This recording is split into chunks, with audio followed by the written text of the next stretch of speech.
All right. Next up, we have another panel, and this is going to be dedicated to State of the Union on the consumer journey, which is a highly relevant topic for every single person in this room right now. Tom is going to be moderating, and he's going to be joined by Philip Berger, co-founder and CEO of Tube Science. We have Jack Cohley, head of product and marketing at LG, specifically their audio division. And we have Matt Winter, senior director of digital media at Voyager Group.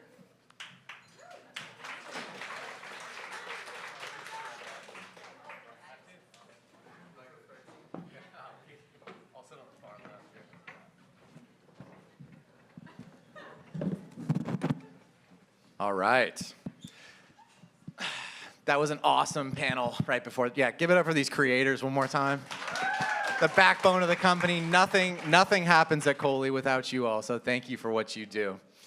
All right, let's get started with some intros. I got a really impressive group of people up here, and I cannot wait for you all to get the chance to hear from them. Let's start with you, Jack, and we'll work our way back. So good morning, everybody. I'm Jack Cohley from LG Electronics. Thank you to Eric as well as Tom for inviting me, as well as the rest of the Cohley team. At LG, I work with our product planning teams, engineering, as well as R&D, sales and marketing to bring cool and exciting audio products to market here in the US. Nice to meet all of you. Hello, I'm Matt Winter. I'm the Senior Director of Digital Media at Voyager Group. So in terms of like the full funnel journey for search advertising, Amazon, Target, Walmart, and then programmatic through Amazon DSP. Thanks for having me. And I'm Philip, co-founder of Tube Science. Tube Science is probably the largest creative partner on Meta. We're very creative strategy heavy and learning from about $2 billion in annual spend on Meta. Perfect. To be here. Casual number. Yeah. All right, so you're a perfect mix of people who can talk about the importance of content throughout the entirety of the consumer journey. I talked about this a little bit in my opening remarks, but the consumer journey as we previously knew it, from awareness all the way through purchase, has completely been upended. There are so many different potential consumer journeys that one can take. Some of them, some brands try to name them and perfectly optimize them from a content standpoint. Typically, we just say, listen, like at the end of the day, the consumer journey is completely drunk, and if you're not fully optimizing every possible touch point, then you're going to lose customers.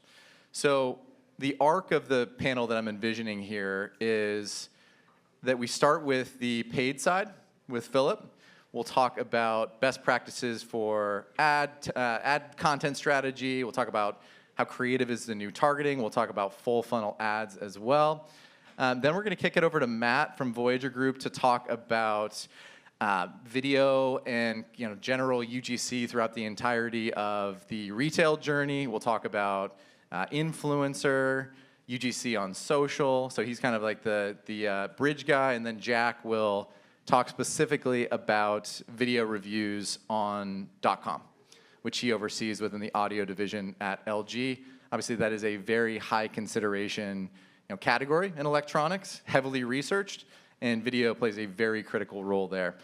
So to start, why don't we start with Philip to my left here. Let's have you talk about what you mean by how creative is the new targeting. Yeah, so basically, there's one thing that massively changed in advertising, and that is that nowadays the algorithm does targeting for you, and what that means is that the creative is effectively targeting, right? The creative itself decides who's going to see it. But what hasn't changed is that the customers have to still go through a buyer's journey, and there's people that have never heard about the product, and you have to get their attention, get them into the funnel, and there's going to be people that are in the consideration stage, and they're thinking about, should I buy from a competitor, have various concerns that might stop them from buying, and then people still have lots of inertia, and they need to find a little nudge to make them buy, and that has not changed.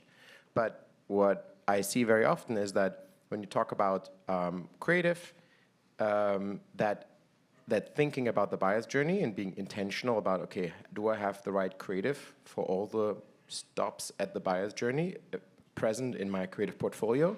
That thinking kind of got lost. It's more because probably creative is easy and cheap to produce. So I'm just thinking about how do I make a lot of creative and often just throw it against the wall without really thinking about, okay, let me put myself into the shoes of the buyer and think about, am I present in all the critical steps with the right amount of information? And so that's where we talk about, like when we talk about full funnel ads, is probably the highest impact and easiest thing you can do. Because if you think about what I mean with a full funnel ad, is an ad that works for all stages. It's kind of like the most versatile kind of ad you can make, because it's an ad that at the beginning still captures the attention of people that might not be even considering buying the product. But then it continues also with giving you information about the product and overcoming barriers and maybe comparing yourself to the main competitive alternatives. And then it ends with a strong call to action. And the really nice thing about a full funnel ad is that you don't have to worry too much about, am I having the right balance in my creative portfolio for all the different stages, because you have ads that should be pretty versatile across the board. Which is particularly powerful if you have smaller advertising budgets and maybe you don't have the capability of doing much creative planning and creative strategy by just holding each individual ad to the requirement of being able to work across all stages. But when you then have a bit more budget and you have the ability to actually start doing creative strategy, you can start thinking about, okay, can I now make a portfolio of ads where ads are particularly strong for the different stages? So can I add ads that are particularly strong for mid-funnel? Can I add ads that are particularly strong for more of the bottom funnel? And then learning over time about where are the gaps and keep on building out that portfolio. Can you give me an example of what the composition of a full funnel ad is? Because I still get, even performance people will ask me, like, I think UGC kind of just works in the awareness stage for us. Like, when you think about the composition of a full funnel ad, what does that look like? So think of it like the opening of the ad is usually the one that is very important to figure out whose attention do you get. So if you are framing the opener with information that is interesting not only for people that are actively considering the ad, you have already an ad that works for the top of the funnel. So that could be useful information, that could be relatable problems that are being solved, that could be very desirable situations, that could be surprising information that make people stop and think, okay, what can I hear more about it? Then you want to have information about the product itself. You have to introduce it. You have to talk about maybe the main barriers that people have that you might want to address. Maybe do a competitor comparison. But the nice thing is you don't have to pick one ad. You can make multiple ones. So there you can vary it a little bit. But then you also want to make sure at the end you have actually a clear call to action. Yeah. So when you start working with a brand, an advertiser, and you're doing a full audit of their strategy, what are some of the mistakes that you're seeing brands make in terms of how they think about content? I think the biggest part is that I don't see the ad portfolio being clearly tied into the strategic goals that you have with your brand. Meaning, am I strategically diversifying my ad portfolio? Meaning, do I have ads that are going after my main demographics, my main USPs? Do I have ads that are working for all the stages in the buyer's journey? Like often when I audit an ad portfolio, I see a ton of static ads that are all offer-driven and a lot of UGC that maybe don't have the right opener to get the attention of somebody who's not actively considering a product, and so they're more kind of mid-funnel ads, and that's about it. Yeah, it makes total sense. Yeah, and you were, when we were prepping, you were talking about the alignment between creative planning and media planning and how that was a real opportunity for improvement for a number of brands. Can we talk a little bit more about that? Yeah, so the thing that changed, if you say creative is targeting, it means creative is actually part of your media plan.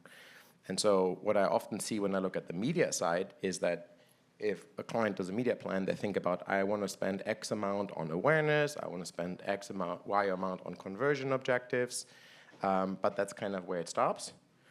In the previous world, you were also maybe saying, I want to spend Z amount on that audience or that audience because I think that's where my customers are. But nowadays, if you target broad, you don't have this anymore in that media plan reflected. So you have to actually have it in your creative plan. So you actually have to make a plan for a creative saying, what creative am I going to make to go after the main audiences that I think are the ones that I'm going to go after? If you don't do that, and you just feed the algorithm whatever random creative you're making, you're unstructured. You let the algorithm randomly pick whoever works for that specific ad, but you're not in control. You're not in control of saying, I want to go towards that demographic, or I want to go after mothers, or I want to. And then when you think of the buyer's journey, you're probably going to end up with some ads that might be very good for one funnel stage, but you don't have the balance across the portfolio for all the funnel stages. And so that's why I'm saying media planning actually requires a creative plan. We're sitting down saying, where are my opportunities? What are the creative tests I'm going to make that should go after them? Because on the targeting side, you don't have any more of those settings. Yeah, makes total sense. All right, Matt. So even with LLM starting to take some origin search traffic, people starting their searches on ChatGPT, et cetera, 56% of all consumer searches originate on Amazon still. Let's talk a little bit about the role that content plays on Amazon, some of the emerging opportunities that Amazon has given sellers to storytell. Yeah, I'd love to. I first kind of like to set the stage of like how I think Amazon has built up trust themselves. Consumers, as we all know, go to Amazon as part of the stage for their reviews. It's how they build confidence. These days, people still come to Amazon for those reviews and for that trust, but the way they're doing it is changing. As we think about traditional text reviews, we start thinking about they're anonymous. We don't know if they are robotic or if they are formed and planted. And so what this starts to lead to is the need to have authentic reviews coming through and connections with the consumers along the journey. And that's where I see UGC and product reviews kind of stepping in because they create an authentic connection that feels real. Yeah, 35% of all digital media budgets are now allocated towards retail media spend, and it continues to infuriate me that more brands are missing. So many brands miss the opportunity to think about content, and maybe beyond even UGC, because obviously you do everything at Voyager in terms of optimizing A+ and the entirety of the consumer experience on like ASIN-specific experience. Talk a little bit more about how you work with brands on content for that specific page. Yeah, absolutely. So, with Amazon, we have shoppable videos where these show up across the board. As you're thinking about that, making sure that you're placing them in your PDP. So as people are looking for trust and that authenticity, as they're clicking through those images, you can find yourselves with an unboxing video. You can find yourself with someone using lifestyle and actually using the product. And that really makes you feel connected to those videos. You're going to find them populating at the bottom of your A+ page. So there's a lot of work that gets people to that purchase intent portion of it. And so the more spots you have where people can feel authentically connected and understand like, hey, I see someone like me using this product, I'm ready to purchase, and no longer do I have to understand if this is the right product for me. That's how I see it. Yeah, and I think another point that's worth making here, and Philip was talking a bit about planning creative around where it's actually being used and who you're targeting.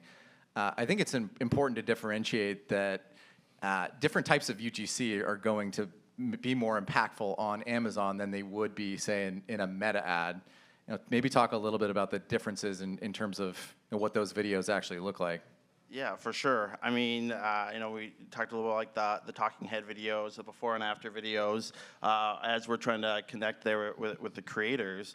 And that's where it all makes sense. Like, here's where someone is unboxing. You can see the product in real life, how they're using it and where they're using it. And that's really that confirmation portion that gets someone to click buy now.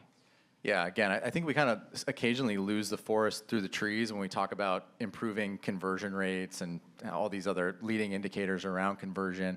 But really, like when we talk to clients about video or shoppable video for Amazon, we're thinking about in the shoes of the consumer, what do they need to see? What information do they need to gather?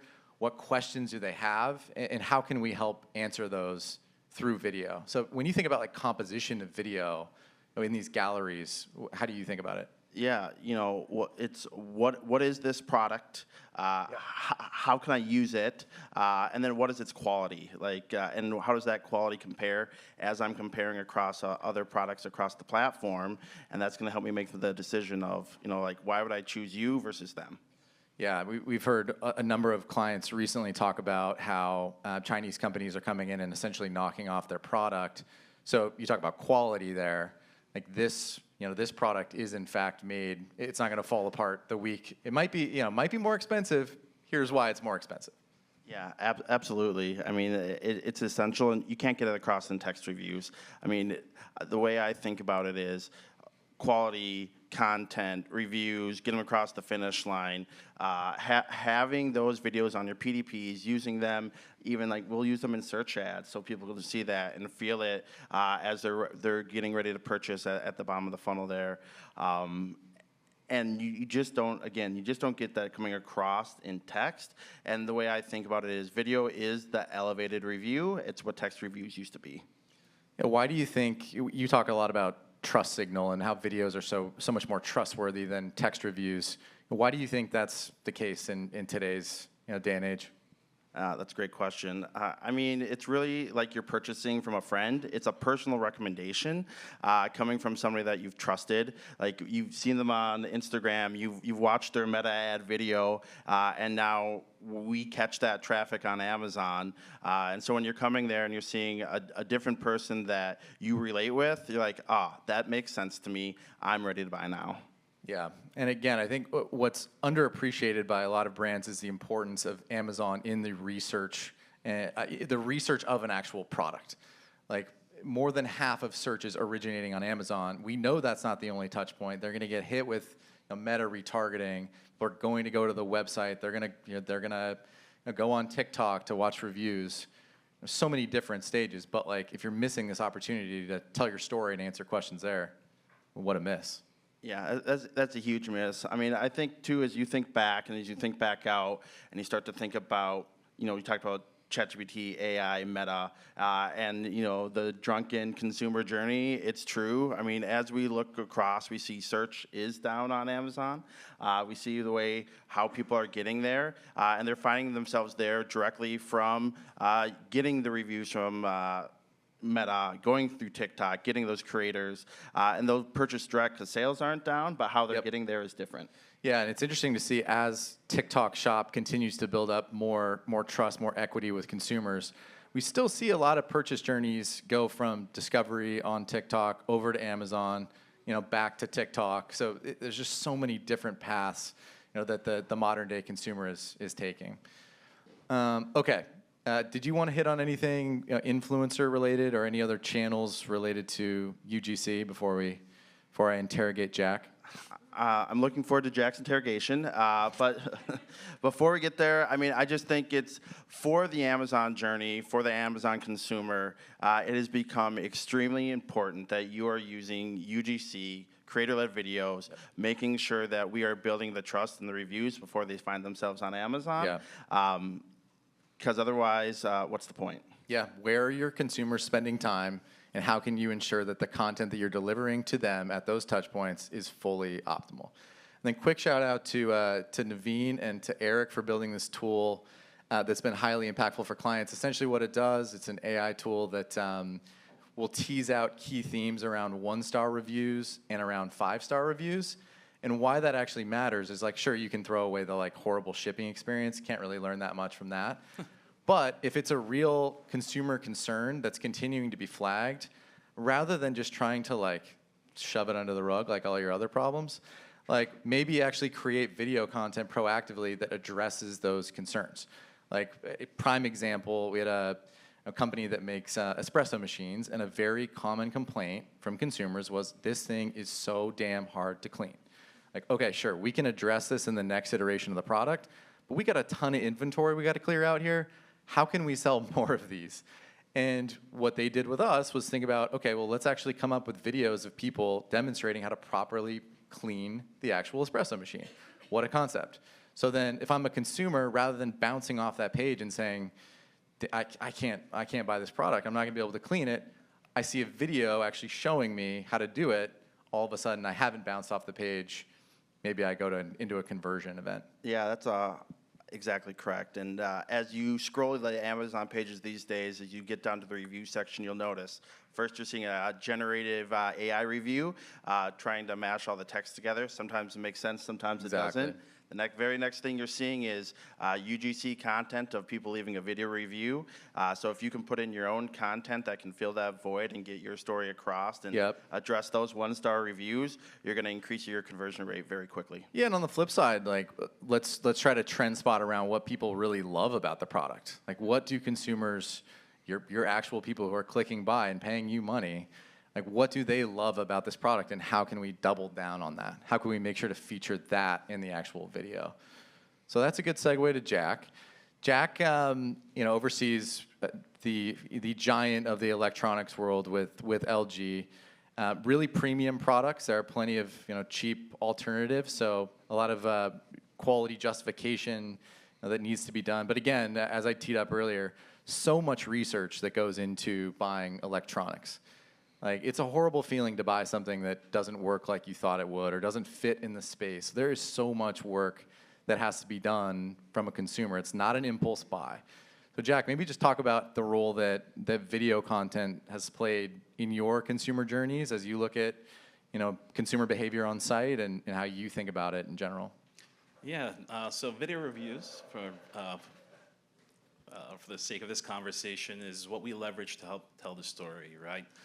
Traditionally, when we look back 7 to 8 years, when we embarked on this journey to integrate consumer reviews on LG.com, we identified a gap in the journey, in the consumer journey, right? Traditionally, products were announced at CES. For those who don't know what CES is, it's an electronics show in January at the start of the year. So products were announced. Then you had the early adopters who were kind of closely paying attention to the news, right, of when this product was going to be released, or maybe they were an insider at a mass retailer. So they would be enrolled in these reviewer programs. And what these reviewer programs served initially was helping brands tell that story of what's important, those attributes, right? Because there are multiple attributes and key buying factors for each product.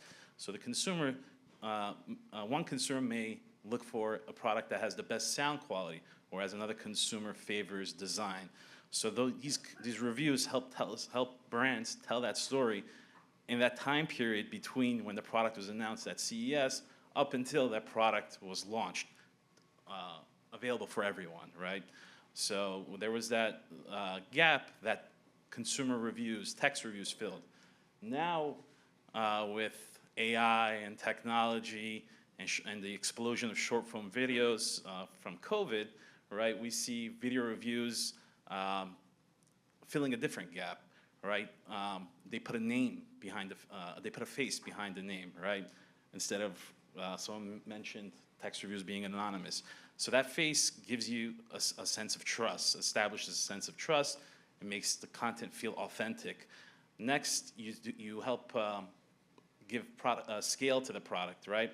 Something like a portable Bluetooth speaker. You say it's small and it fits in your pocket, but how small is it really, right? So those video reviews provides that opportunity, allows you to hear the product. Obviously, it's going to sound different coming from your monitor or laptop speakers, but it gives you that sense of realism, right, of how this might fit in your everyday lifestyle.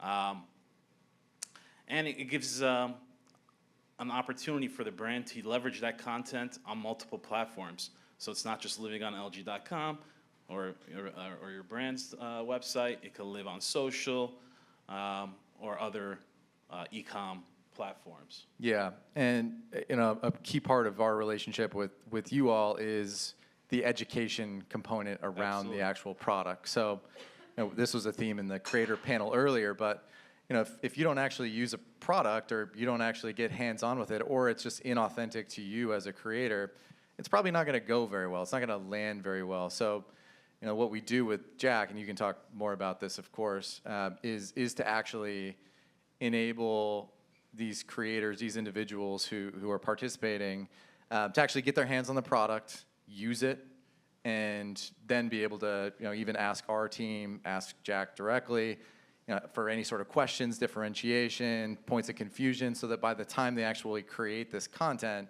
it's really well researched. They're very familiar with it, and it's highly authentic, which is another theme that you'll hear as a through line through a lot of these panels. Got to be authentic. I didn't really ask a question, but if you wanted to say anything there. I was waiting for it. Where is the question? I was going down the road. So yeah, working with Cohley has been positive. Great team. I think what the process is what's important, and the culture is important. You have to connect, right? Working with an agency like Cohley, we have to have the same mindset, right? Putting the creator first, making sure they have all the information they need, and we leverage the Cohley platform to help educate the reviewer. Going back to video reviews and the education, I think that's where you're going initially. So when you guys, if any of you have purchased an electronics product, right, the user manual is that thick, right? Because there's loads of features that you may not know that exist in the product that are available to you.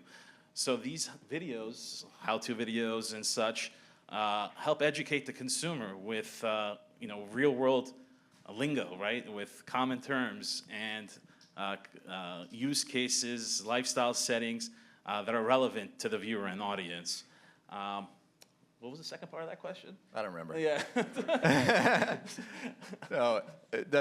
Actually, I can work with that segue quite nicely. So one thing that came up when we were prepping for this was the change management component that you've embarked on. And obviously, LG, super old company, Korean owned. It's not exactly like a $10 million a year and a brand that can just sort of pivot on a dime and just test something and fail. Like there are certain guidelines that you need to be able to work within. You talk about how you've been able to do that within LG specifically, and how that works at a company of your magnitude. Yeah, great. That's a great question. COVID, which is the unfortunate gift that keeps on giving. There was a lot of tragic things that occurred, but a lot of good things that came out of it, especially from a business perspective. Transformed many businesses digitally. And our leadership, it starts from there, right, at any company. What they identified and noticed is that a change of behavior was needed, because what worked pre-COVID is definitely not going to work post-COVID, right? And so they identified that. I think it was about 2023, right around then, when we started to return back to the office, and their kind of campaign was reinventing, kind of as Tom alluded to, was pulling ourselves out of that traditional mindset where it's a top-down mindset, and instilling and empowering all the cross-functional teams to test and learn. So ideas can come from anywhere, and test it, and measure it and see how effective it is across the entire organization. So that type of kind of mindset has helped us bring new tables and I guess bring new experiences, offer new experiences to the consumer. Yeah, I'm biased because I love you guys, but I think that's a big reason why Giants stay Giants, is because you have that type of attitude. Yeah, and it starts from the top. And also, having the omni-channel mindset, everybody has to kind of row in the same direction, right? Not one person could go rogue and kind of, hey, this is great, while, sales, marketing, and I guess product is not aligned. So. Did you use that rowing analogy because you just went on a rafting trip? Possibly, yeah. I think it was fresh on my mind. It's a very real world thing. Yeah. All right, before we get to questions here, I'll start with Jack and work our way back one more time. What are the brands, over the next 24 months, what are the brands that beat their competitors, that win consistently? What are they going to do better than their competition? Yeah, another great question. I think everybody keeps thinking about the future. I'll use, I guess, the theater as an analogy here, since we're so close to proximity to Broadway. So, with the curtain down, right, the back of the house, I think it's all about speed and connection, trying to, the companies who can move the fastest, but also connect all the points at the same time, right? And so that's one way, that's one aspect of it. The other aspect is the front of the house, right? What you see. And taking that information, taking that speed, leveraging that speed, and kind of telling that story and making it stick. One thing that stays, I guess, stuck with me from business schools, from our Professor Mellis and D'Onofrio in our high stakes communication class, was not only just communicating, but also making it stick. So campaigns that are emotionally resonant and that matter to the audience, that's what, those companies are the ones that are going to set themselves apart, not just going through the motions. Fantastic. Matt, you've got perspective on a bunch of clients as well. What do you think? Yeah, from my point of view, it comes down to those who are able to make authentic connections to their potential consumers along every step of the journey. It's like, again, I love your drunken funnel. Sure. I think it's very, very true, because right now they're skipping from everywhere. So those who can understand that they can start at an awareness phase where you are working with a creator and you're making an authentic connection, where someone is going to just go straight from, wow, this is someone who I trust, they live my lifestyle, we do have the same interests, and they're showing me a product, they're instantly going to jump to Amazon.com, D2C, start to purchase that product.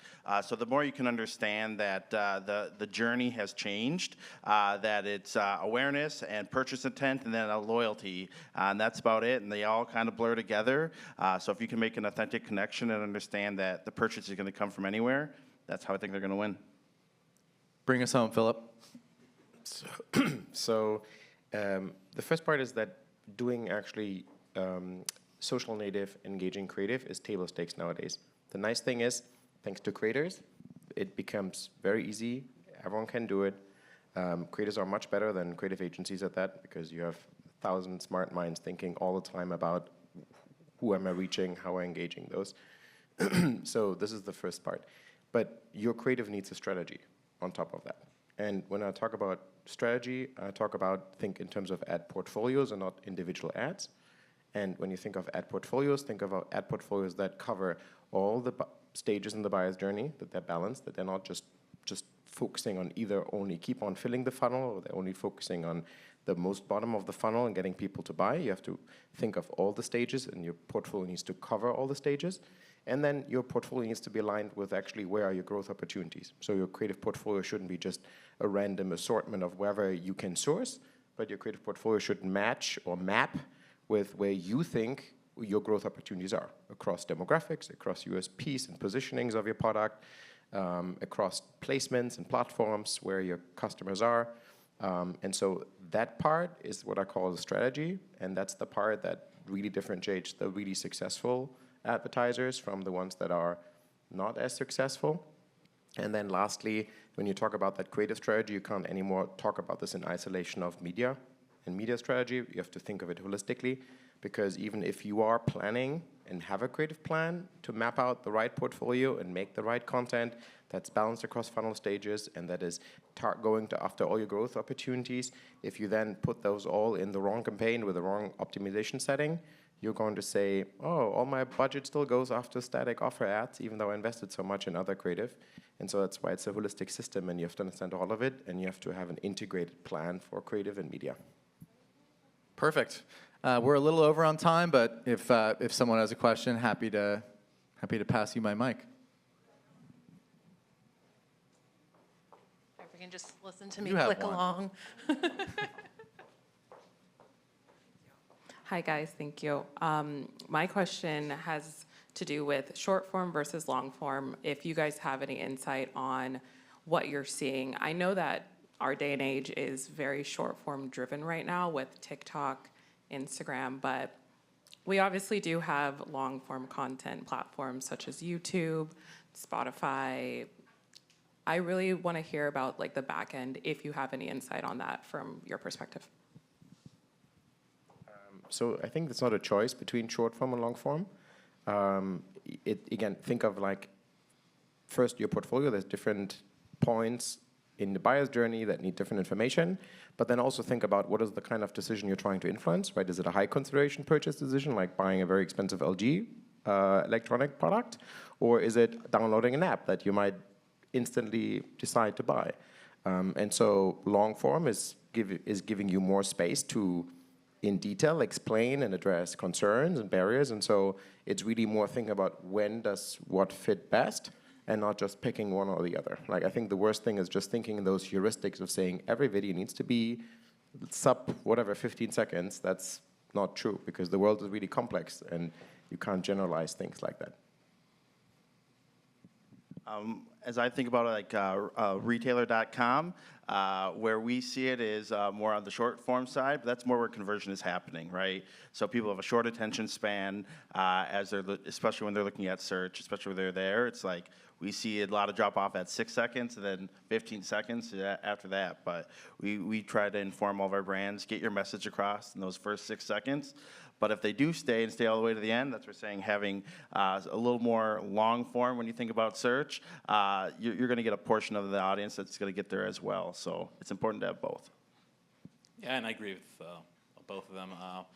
You know, long form videos serve a different purpose for those who are kind of, you know, the educational component where they're learning X, Y, and Z or A through Z about a product. That's where the long form video is going to come in handy, and then the short form video when it comes to conversion on e-commerce platforms or social platforms. Let's wrap on that. Thanks, everyone. Thank you.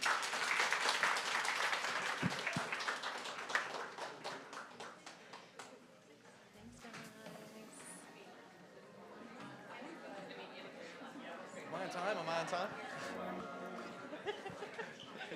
It was good content. It was good You're going to be the problem child of the day.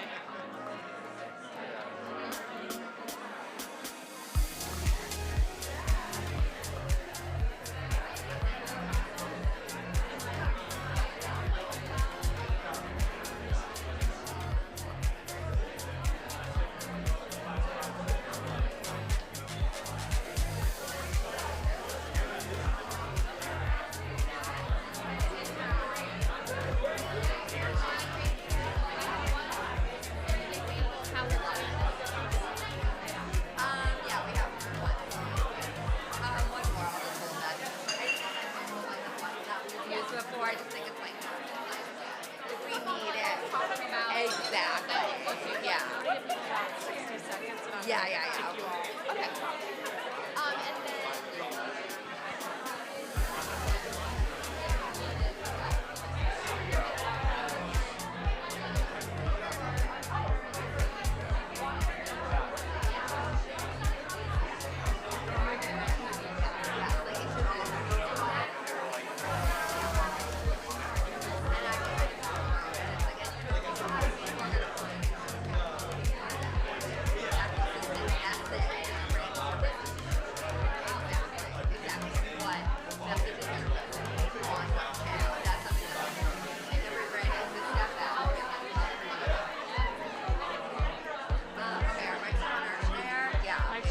I'm just waiting for Chris to come back because it's to turn off. Oh yeah, that's fair.